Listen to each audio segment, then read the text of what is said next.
전우사님 때예요. 여러분들도 있을지 모르겠지만 길거리를 다니면 어떤 아저씨나 어떤 예쁜 언니 누나가 와서 좋은 기운이 있어 보이세요. 도를 믿으시나요? 저는 여러 번 잡혀갔었어요. 잘생겨가지고 여러 번 잡혀갔어요. 여러 번. 도를 하십니까? 이렇게 물어봐요. 그랬더니 옆에 있는 친구가 뭐라 그래요? 만화 보니까 레드 하는데요. 도를 하십니까? 그랬더니 레드 하는데요. 네. 좋은 기운이 있어 보입니다. 했더니 뭐라 그래요? 당신 얼굴에서 기가 느껴지는군요. 했더니 당신 얼굴 보니 기도가 나오는군요. 함께 새벽기도 가시겠습니까? 저도 잡혀가 보면 알겠지만 한 3시간을 얘기해도 못 나와요. 사실은 굉장한 자신들의 그 믿음의 근거에서 많은 얘기들 만들어놨기 때문에 아무리 우리가 복음을 얘기하고 예수를 얘기하고 해도 잘 쉽지 않아요. 여러분 도를 믿으십니까? 도? 동양 철학에서 도는 지금 우리가 진리라고 얘기하는 그 진리와 같은 이야기입니다. 도를 아십니까? 아니면 진리를 아십니까? 뭐 이런 뜻이에요. 여러분들 도를 아시죠? 참된 진리가 무엇인지 아시죠? 여러분들 참된 진리가 뭐죠? 우리가 믿는 진리가 뭐죠? 여러분 누굴 믿어요? 하나님, 또 예수님? 우리가 예수님을 믿어요. 예수님이라는 진리를 믿기 때문에 예수님의 도를 따르는 사람을 제자라고 합니다. 그래서 도를 아시는 당신들, 여러분들 제자이신 거예요. 예수님의 제자인 거예요. 만약에 우리가 불자로서 부처님을 믿는다면 부처님이 이야기하는 도를 믿기 때문에 그 사람 부처의 제자가 되는 거예요. 만약에 우리가 성공이라는 도를 믿고 있다면 예수님보다 성공이 더 좋고 어떤 성공하는 것들이 더 있다면 성공이라는 도를 따르는 성공의 제자들이 되는 거거든요. 그러니까 제자입니까? 물어봤을 때 가장 중요한 것은 그 제자로서 어떠한 진리를 따르냐가 굉장히 중요합니다. 우리 여기 다 모였어요. 무슨 도를 따르죠?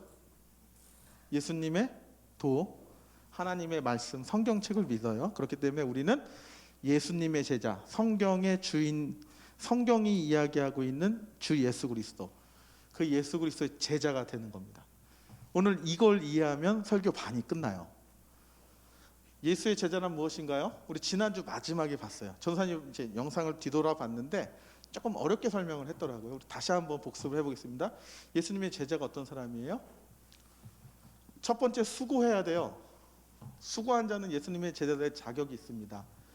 두 번째 뭐예요? 무거운 짐진 자들이 예수님의 제자가 될 자격이 있습니다. 왜냐하면 예수님께서 수고하고 무거운 짐진 자들에게 예수님께로 나오라고 말씀하셨거든요. 그 다음 뭐라고 말씀하세요? 그 수고하고 짐진 자들에게 예수님께서 쉼을 주신다고 말씀하셨어요. 그 다음에 예수님의 마음이 온유하고 겸손하기 때문에 예수님의 멍에를 메고 예수님께 배우는 사람이 예수님의 제자가 될 수 있습니다.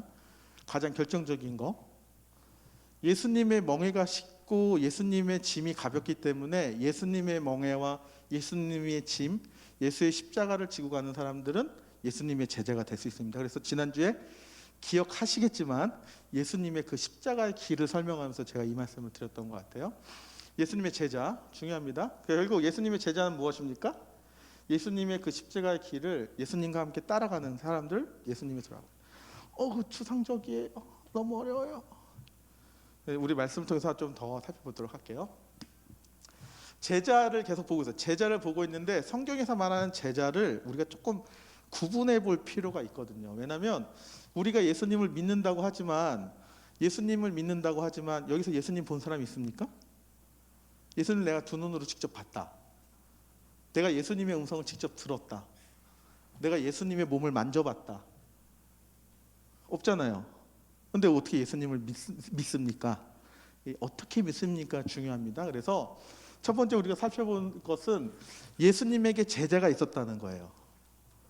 예수님을 직접 보고 예수님의 음성을 직접 듣고 예수님을 직접 만져봤던 예수님의 제자들이 있었습니다. 누구였을까요? 몇 명? 12 제자가 예수님을 3년 동안 따라다녔잖아요. 이거 이따 설명해 줄게요. 중요한 거 봤어요. 12명의 제자들이 예수님을 따라다녔는데 그 중에 가룟 유다가 예수님을 배신한 거는 우리가 몇 주 전에 봤죠. 그래서 가룟 유다가 자살을 했어요. 그래서 예수님이 하늘로 올라가신 후에 사도행전 1장을 보시면 그 가룟 유다가 했던 그 회계의 일을 돈 세는 일, 돈을 출납하는 것들을 감당할 제자를 한 명 더 뽑게 되는데 유스도라는 사람과 마띠아, 유스도와 마띠아 둘 중에 한 사람을 제비로 뽑아서 누가 뽑혔냐면 마띠아가 뽑혔어요. 그래서 예수님 예수의 제자들 11명과 마띠아에서 12명의 제자가 있는데 거기에 나중에 사울이란 사람이 예수를 믿는 자들 핍박하러 다니다가 다메섹에 예수를 믿는 사람을 핍박하러 가다가 그 길에서 예수님이 나타나셔서 예수님을 만나요, 바울이. 그래서 당신 누구십니까? 그랬더니 내가 핍박하는 예수다. 그래서 바울이 만나게 됩니다. 그래서 바울까지 포함해서 특별하게 우리는 사도라고 부릅니다. 사도가 누구냐면 아까 말씀드린 대로 예수를 직접 만나고 예수의 음성을 직접 들어서 배우고 예수님을 직접 만져보고 예수님의 부활과 예수님의 승천하심을 본 사람을 사도라고 그래요. 네, 사도세자는 조선시대에 있는 그 이름인데요. 세자 중에 이제 그 나중에 뒤주에 이렇게 갇혔던 사람 나중에 설명해 줄게요. 중요한 질문이었어. 굉장히 중요. 역시 우리 초등부 최고야 최고. 그 13명의 사도가 있었어요. 지금 시대 사도라고 얘기하면 다 이단입니다. 우리는 사도라고 예수님의 제자들 중에 특별하게 사도라고 구분하는 사람들은 예수님을 직접 본 사람이어야 돼요. 그 사람들은 그 사도들이 각 돌아다니면서 예수님을 전했어요. 복음을 전했어요. 어떤 복음을 전했을까요? 예수님이 십자가에 달려 돌아가셨는데 사흘 만에 살아나셔서 나를 찾아오셨어. 여러분 누군가가 죽었는데 살았고 나를 찾아왔다는 거예요. 믿어집니까? 믿기 어렵잖아요. 그런데 예수님이 그 일을 하셨어요. 예수님이 우리의 죄를 위해서 돌아가셨대. 40일 뒤에 어떻게 하세요? 예수님 40일 뒤에 어떻게 하세요? 하늘로 구름 타고 하늘로 올라가시죠. 내가 봤는데 예수님이 다시 살아나셨는데 40일 뒤에 우리가 계시다가 40일 뒤에 하늘로 올라가셨어. 그걸 다 직접 본 사람들이에요. 본 사람. 그래서 복음을 전하고 그 예수님이 그러시는데 나를 믿으면 그러니까 우리와 우리의 집이 구원을 다 받는데 나중에 예수님 다시 오셔서 다른 사람들 심판받아서 다 죽는데 우린 영원히 산대. 그걸 말씀하셨어. 그래서 우리 예수님 믿자. 그래서 제자들을 이렇게 만들기 시작한 거예요. 그래서 사도들은 제자들을 뒀습니다. 제자들을 뒀는데 오늘 본문의 말씀은 특별히 아까 본 바울 그리고 바울이 디모데에게 그 사도가 제자에게 그 가르침을 준 내용을 보는데 그 중에 우리가 감사의 내용, 우리가 감사할 수 있는 내용을 우리가 보려고 하는 겁니다. 어쨌든 그 사도의 사람들이 초대교회를 세우고 소아시아의 여러 교회를 세우고 나중에 로마의 핍박을 받다가 한 2세기, 3세기 되면 또 교부가 등장합니다. 그래서 많은 예수를 기록한 책들, 어떤 편지들 이런 것 중에 진짜 성경, 정경, 이 성경을 골라내요. 그래서 그 교부들이 그 작업들을 합니다. 그래서 이상한 글이 써 있는 거는 제해버리고 하나님을 드러내는 성경, 삼위일체 하나님에 대한 것들 정리하면서 이렇게 어떤 제대로 된 정경의 복음을 이제 준비를 하고 그 다음에 가톨릭의 사제들이 하다가 그 다음 어떻게 됩니까? 사제들이 타락하고 막 면죄부로 막 팔고 그렇게 되면서 종교개혁을 통해서 루터와 칼빈이 종교개혁을 일으켜서 지금까지 교회를 통해서 복음이 전해지고 제자를 만드는 그 역사가 일어난다는 거죠. 이 석수교회에 예수님의 제자가 가득하죠.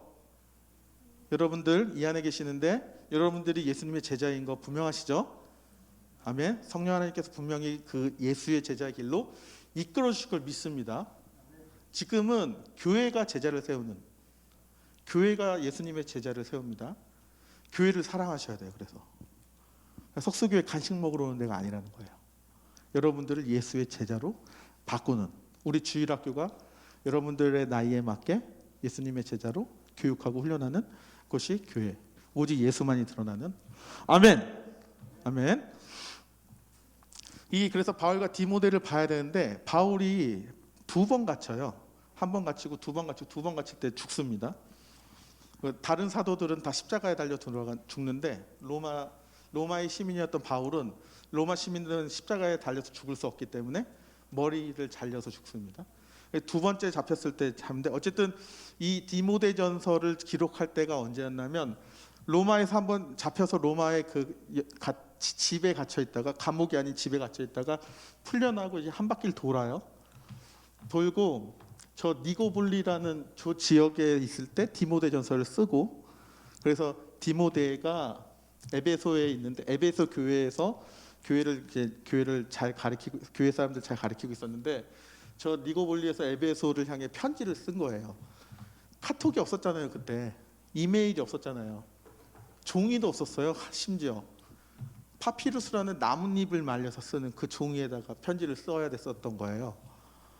그게 그런 책이에요. 그래서 그러니까 떨어져 있었기 때문에 디모데야 에베소 교회를 이렇게 목회해라. 그러니까 양육해라. 제자들을 가리켜라. 제자를 이렇게 세워라라고 쓴 책이 디모데 전서입니다. 뭐 조금 더 나가서 디모데후서는 바울 사도가 죽기 직전에 디모데고 빨리 오라고. 너무 추워. 두꺼운 옷 좀 갖고 와. 뭐 이런 책이에요. 그래서 자기가 죽기 전에 뭐 사람들이 다 배신하고 바울을 떠날 때 디모데에게 그 마지막 유언처럼 쓴 책이 디모데 후서입니다. 어쨌든 그런 배경을 좀 갖고 있었으면 알고 말씀을 들었으면 좋겠습니다. 바울이 디모데에게 편지를 쓴 이유는 아까도 잠깐 얘기했지만 에베소 교회를 담당하고 있는 디모데가 굉장히 어렸어요. 나이가 어렸어요. 성도들이 굉장히 업신여겼단 말이에요. 바울은 이만한데 디모데는 요만한 또 헬라인이었어요. 정통파 유대인이 아니었어요. 그러니까 엄청 무시했거든요. 그러니까 디모데에게 업신여김을 당하지 말아라. 어떻게 목회를 해야 된다. 그래서 조금 어려운 말로 목회서신이라고 합니다. 디모데 전서 오늘 본 말씀을 보면 3장 15절을 보시면 만일 내가 지체하면 만일 내가 빨리 가지 못하게 된다면 너는 이렇게 해야 된다. 이런 내용을 썼어요. 그러니까 이 성경에 보면 오늘 읽어본 본문의 말씀을 빼도 목회라는 교회를 세우는 것에 대한 매뉴얼로 봤을 땐 이 내용이 없어도 돼요. 앞에 보면 뭐 감독을 어떻게 세워라, 뭐 장로를 어떻게 세워라, 집사를 어떻게 세워라, 뒤에 나오면 교회를 어떻게 운영해라, 뭐 이런 나오는데 이 부분이 없어도 매뉴얼로는 설명이 되지만 특별하게 바울이 정말 앞뒤 글이 잘 안 맞을 정도로 이 문장을 싹 집어넣은 이유가 있다는 거죠. 좀 잘 살펴볼게요. 15절. 저도 물 잠깐만 마실게요.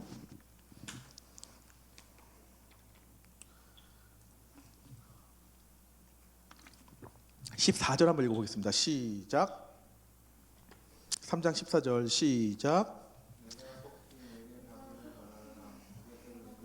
네. 바울이 디모데에게 빨리 가고 싶었는데 가지 못했던 이유가 있었죠. 네? 비행기도 없었어요. 걸어가거나 마차 타거나 해야 되는데 어쨌든 그렇게 됐어요. 그래서 가지 못하기 때문에 이 편지를 썼다는 거예요. 15절 시작.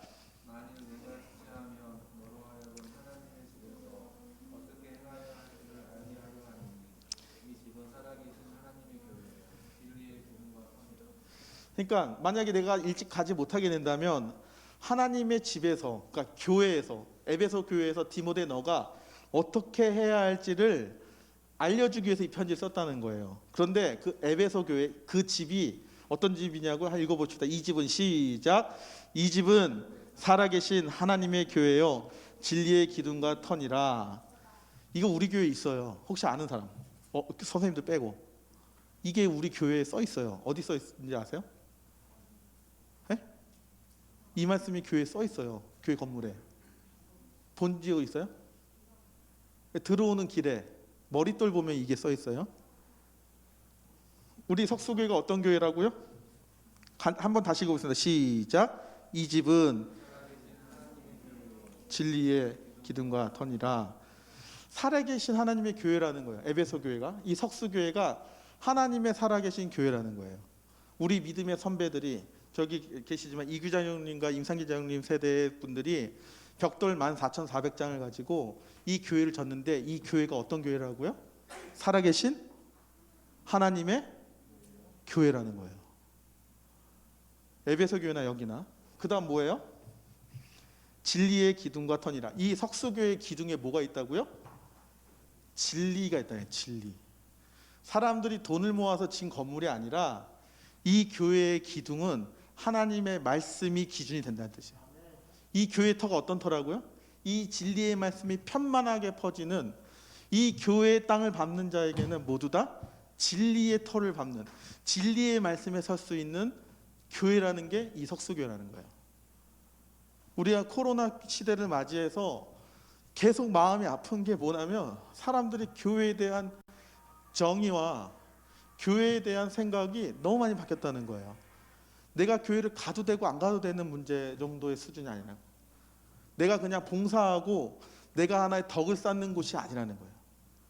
바울이 디모데에게 가르쳤던 교회의 정의는 바로 이겁니다.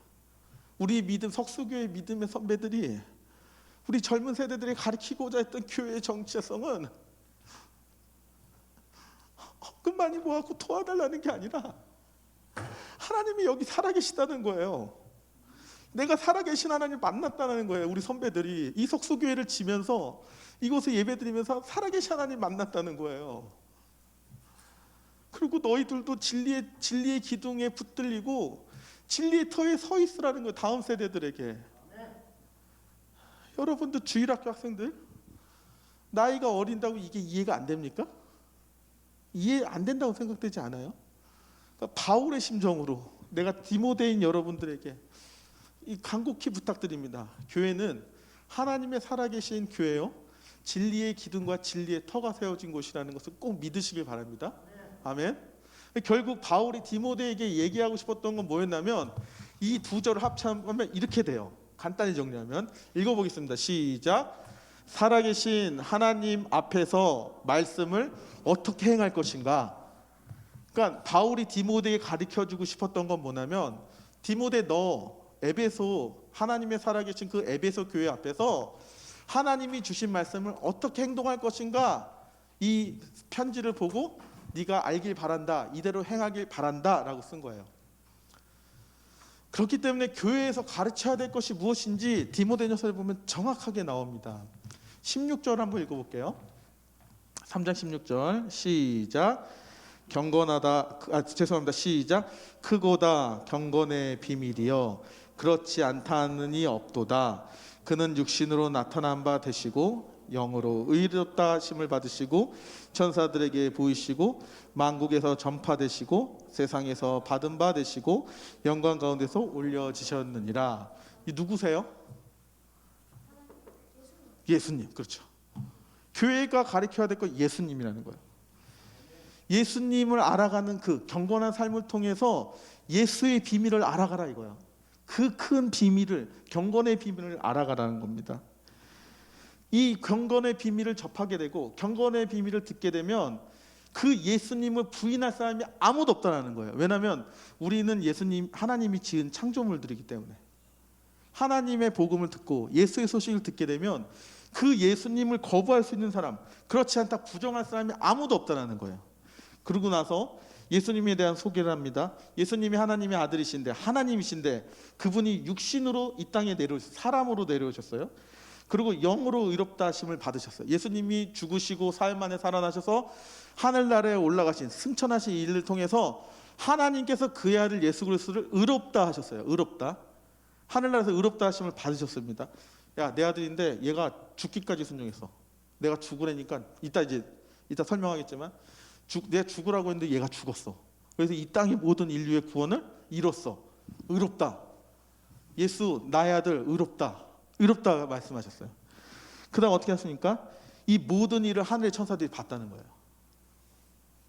이게 땅으로 보냈는데 살아서 올라오셔서 하늘 보좌 우편에 계셨던. 몇 주 전에 이거 다 했어요. 여러분들 인터넷 한번 다시 돌려보시기 바랍니다. 이해 안 되시면.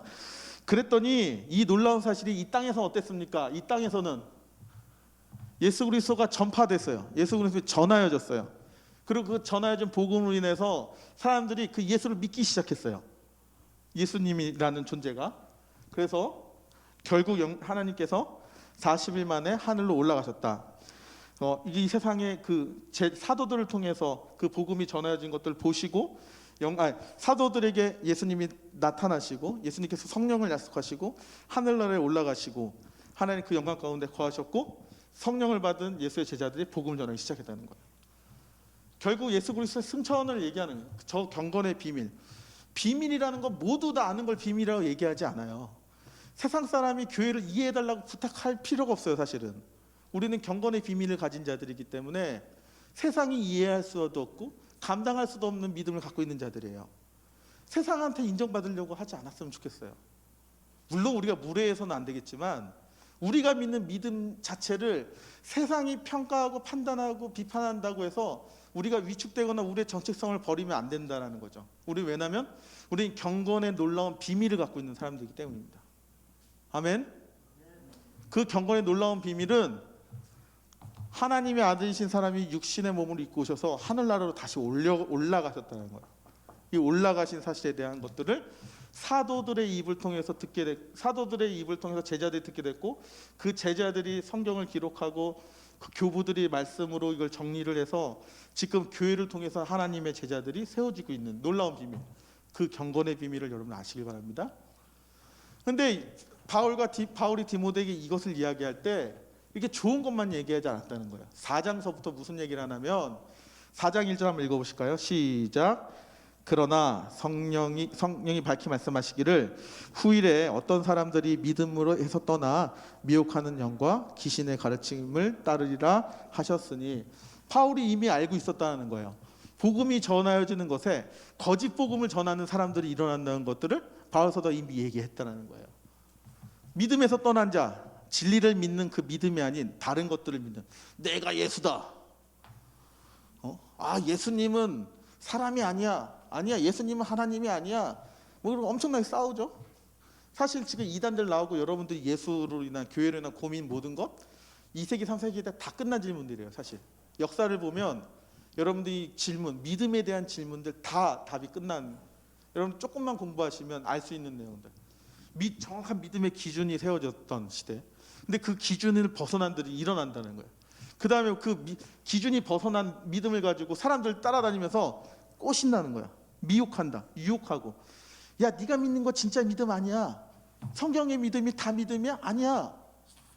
다른 것도 있어. 기도해서 뭘 봐야 돼. 기도하면 쓰러져야 돼. 방언해야 돼. 막 말씀에 다른 것들만 얘기하는 사람도 있다는 거야. 그래서 결국에는 그 거짓말 통해서 하나님이 아닌 귀신을 섬기게 하는 그런 사람들이 일어난다는 거야. 지금만큼 얼마나 무서운 시대입니까? 이게 지금 그 당시 세대뿐만 아니라 지금까지도 적용된다는 것을 보셔야 돼요. 제가 이번 주 목요일에 담임 목사님께서 이제 그 교목협회 코로나 시대에 이제 한국교회가 사회 참여를 어떻게 해야 되냐 그런 세미나가 있었어요. 연속된 시리즈인데 이제 담임 목사님께서 이제 기도 인도하러 가실 때 부목사님이랑 저를 또 데려가 주셨어요. 그래서 찬양 기도와 찬양 이렇게 할 수 있는 시간들을 허락해 주셨는데, 여기에서 이제 발제로 나오신 연대 교수님이 이 세상의 지금 트라우마에 대한 이야기를 하면서 이런 말씀하시더라고요. 세월호가 있었어요. 여러분 세월호 아시죠? 세월호 때 2014년도에 일어났던 세월호 침몰 사건에 배후를 보니까 뭐가 있었어요? 이단인 구원파가 있었어요. 유병원이라는 교주가 만든 구원파가 있었어요. 여러분 국정농단이라고 혹시 아시나요? 촛불 혁명? 사람들 막 길거리에 촛불 들고 막 그런 얘기해서 대통령이 바뀌었잖아요. 알고 보니까 그 대통령 뒤에 누가 있었어요? 영생교라는 최태민 목사라고 하는, 목사가 아닌데 자기가 목사라고 하고, 영생교가 있었어요. 여기에 교수님 말씀입니다. 지금 코로나 터지고 벗어 보니까 코로나 확산해서 뒤에 뭐가 있었어요? 신천지라고 하는 이단이 있었어요. 이만희가 교주로 있는. 이 사람들의 공통점이 뭐예요? 믿음에서 떠난 자들이에요. 미혹하는 영이에요. 귀신의 가르침을 따르라고 가르치는 사람들이에요. 지금 바울 사도가 디모데에게 가르치고 있는 그 가르침이 지금에도 적용되어지고 있다는 거예요. 그렇기 때문에 교회가 뭘 해야 된다? 가르쳐야 된다는 거예요. 어르신들이 하는 말씀을 우리가 한번 들어봐야 될 필요가 있다는 거예요. 진짜로 한번 들어볼 필요가 있다는 거예요. 편견 갖지 않고, 세대의 편견을 갖지 말고 복음과 진리의 말씀 안에서 한번 들어볼 필요가 있다는 거예요. 왜냐하면 이 시대가 어떤 시대이기 때문에 믿음에서 떠난 자들이 우리 믿는 자들을 미혹하고 있는 시대이기 때문이에요. 연대 교수님이 이 말씀하시는데 되게 공감이 많이 됐어요. 그렇게 돼서 이 가르침들이 막 세상에 이단들이 막 여러분들 이단 만나보신 적 있죠? 설문조사 앙케이트 한답시고 있어요. 초등부 애들 중에 있어요. 중등부 전사님이 전주에서도 있었고 안양에도 있었어요. 저 전사님이 1년차 때 이단들이 여러분들에게 접근하는 그 루트를 발견한 적도 있었어요.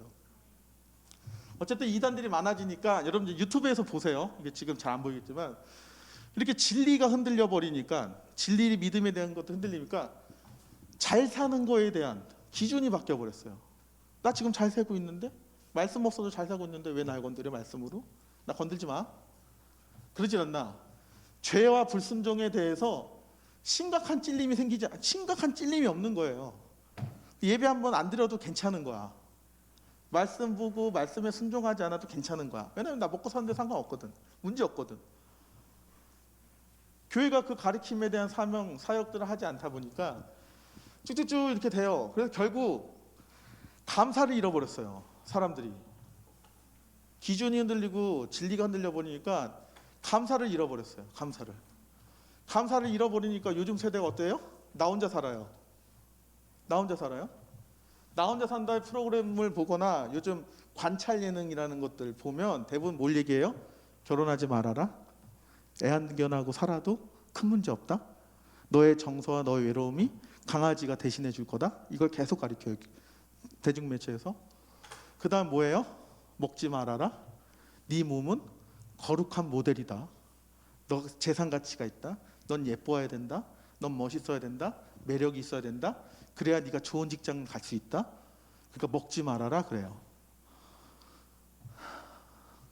별로 관심이 없나 봐. 그러잖아요. 동성애도 마찬가지잖아요. 지금 임상규 장로님이 가끔 이제 저희 교사톡에 이렇게 좋은 자료들을 올려주시는데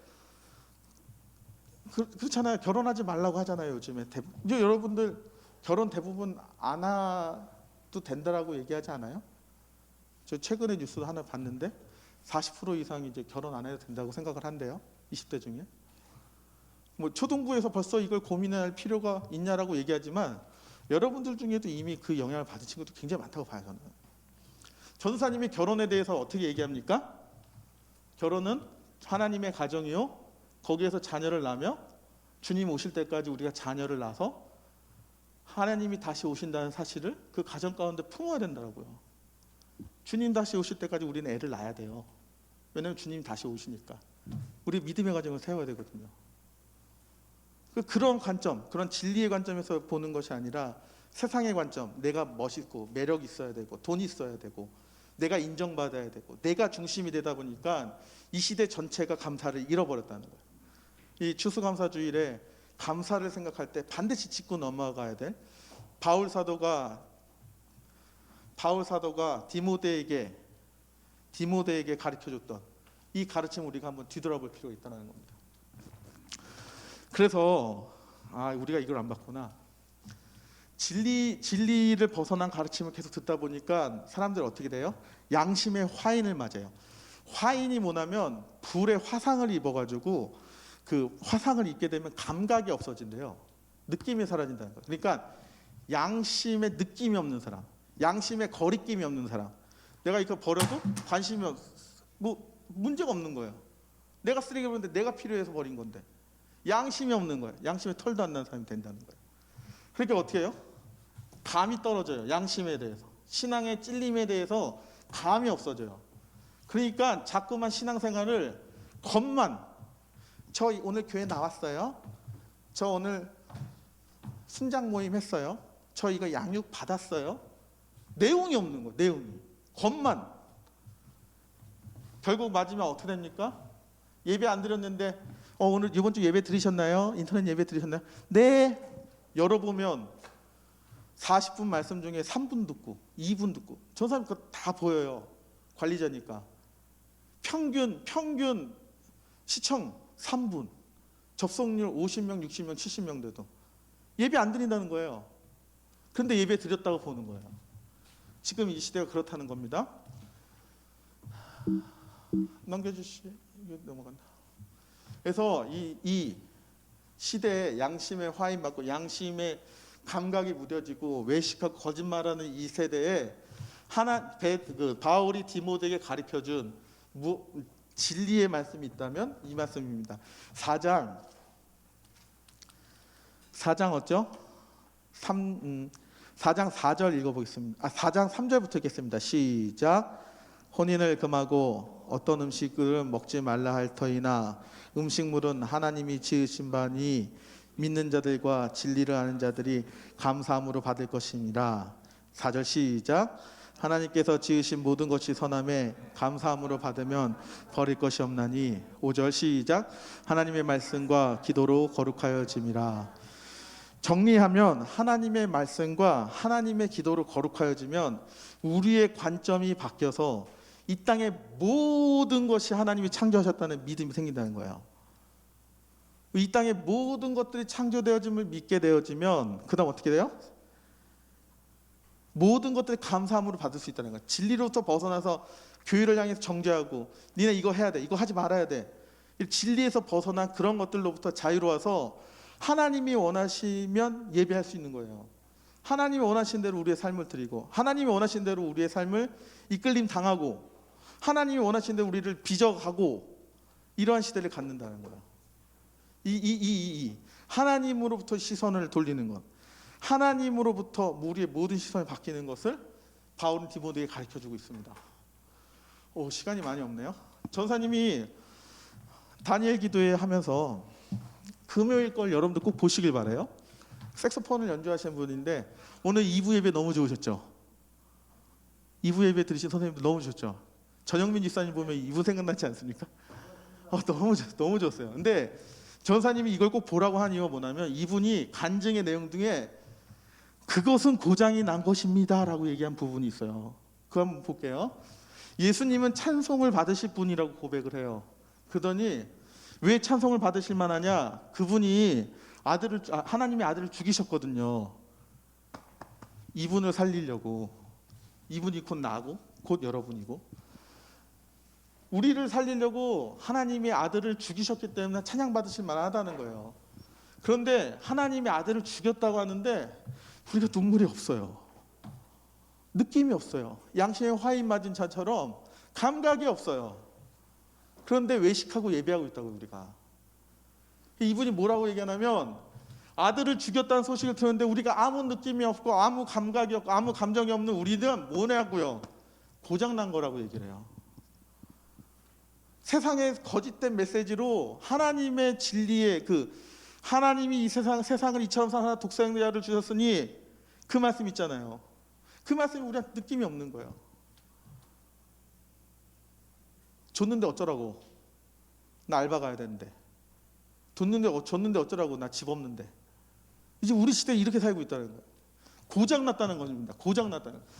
빨리 우리가 고장났다는 거 빨리 인정을 해야 돼요. 그럼에도 불구하고 우리 이 시대에 하나님이 어떻게 말씀하십니까? 그 아들이 십자가에 달려 돌아왔지. 다음 주에 볼 거예요. 예수님이 십자가에 달려서 하나님, 아버지 하나님 저 좀 살려주세요 하는데 하나님이 그 사형 집행을 멈추지 않았다는 거예요. 왜냐하면 그 하나님께서 하고 싶은 게 있어서 아들한테 내가 널 죽일 거야 한 거예요. 그 하나님이 하고 싶었던 게 뭡니까? 저와 우리 선생님들과 학생들과 우리 석수교회 모든 사람들을 살리시려고 자기 아들을 죽였다니까요. 하나님의 그 공의의 법으로 죄 없는 예수님을 죽였다니까요. 우리를 대신해서. 느낌이 없잖아요. 느낌이 없어. 우리 고장난 거예요. 우리 석수교회 고장난 거라고요. 어제는 너무 힘들었어요. 저 선생님이. 너무 힘들었어요. 처음에 너무 막 정죄가 일어나더라고요. 뭔 얘기하는 거예요? 근데 저희 아내가 이제 마더와이즈 사역을 굉장히 오래 했거든요. 그러니까 아내가 실명이 아닌 다른 사건들로만 이제 조금씩 얘기를 해줬는데, 첫 번째, 남자는 여자의 새끼를 이해할 수 없다. 제가 그렇게 정리를 했고, 두 번째, 여성분들의 그 복잡하고 이 디테일하고 섬세한 이 부분이 복음 안에 잘 만져졌을 때 하나님께서 귀하게 쓰신다는 걸 알았지만 어쨌든 그 과정을 설명하셨던 거예요. 남자들이 이해할 수 없는 그 영역들에 대해서. 결론은 뭐냐면 이분이 가면을 썼다는 거예요. 이게 점점 내용이 뭐냐면 가면, 자기가 하나님의 자녀로서 살아감에 있어서 자기가 가면 써요. 교수라는 가면, 부자라는 가면, 좋은 집안이라는 가면. 처음엔 막 정죄를 하다가 제가 말씀을 계속 들어보니까 제가 점점 쪼여오는 거예요. 나도 가면 있는데? 나도 숨기는 게 있는데? 나도 전도사라는 아주 삐까번쩍한 가면이 있는데?